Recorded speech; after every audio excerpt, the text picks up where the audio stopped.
styles. This is another segment of our presentation.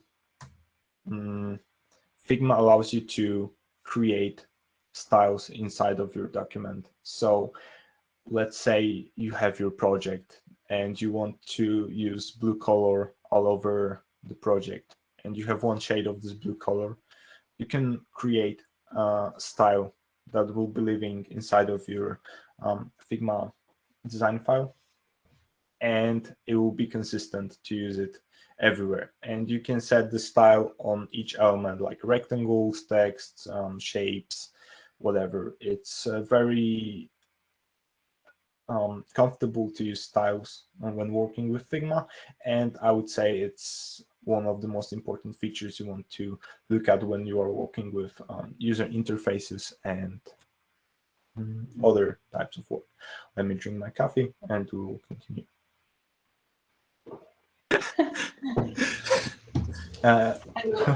What's so funny? What's so funny? What's so funny? No, I said your coffee breaks are amazing. Thank you.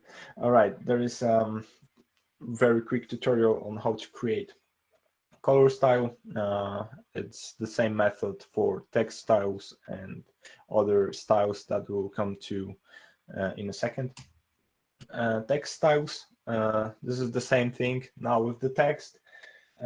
When you are working with very complex projects, you probably want to set up your text styles because, for example, you are creating website and you have only homepage for your project. That will be a landing page for something, I don't know.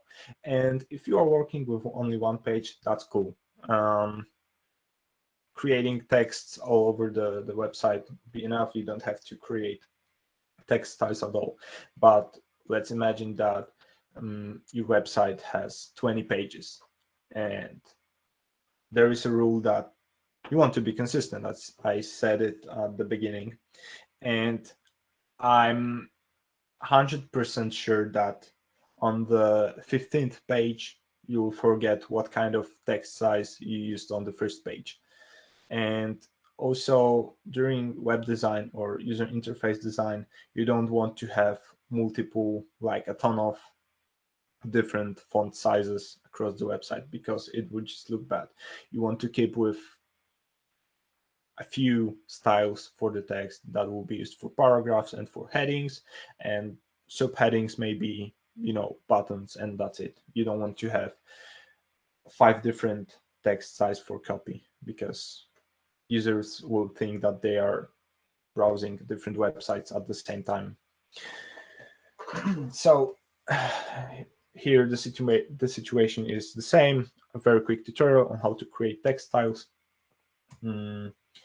More styles. Now you can create also styles for your grid and layout, columns, basically everything. If you are working with, let's say, 3 different mobile viewports on your project, or you want to create responsive design, you probably want to create grid styles for your designs.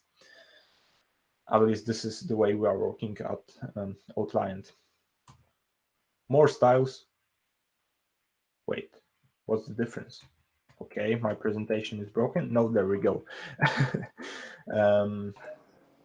You can also create styles for effects if you want drop shadows, background blurs.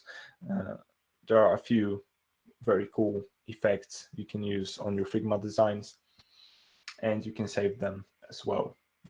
And everything you save as a style will be available inside one particular design file, just one where you save it.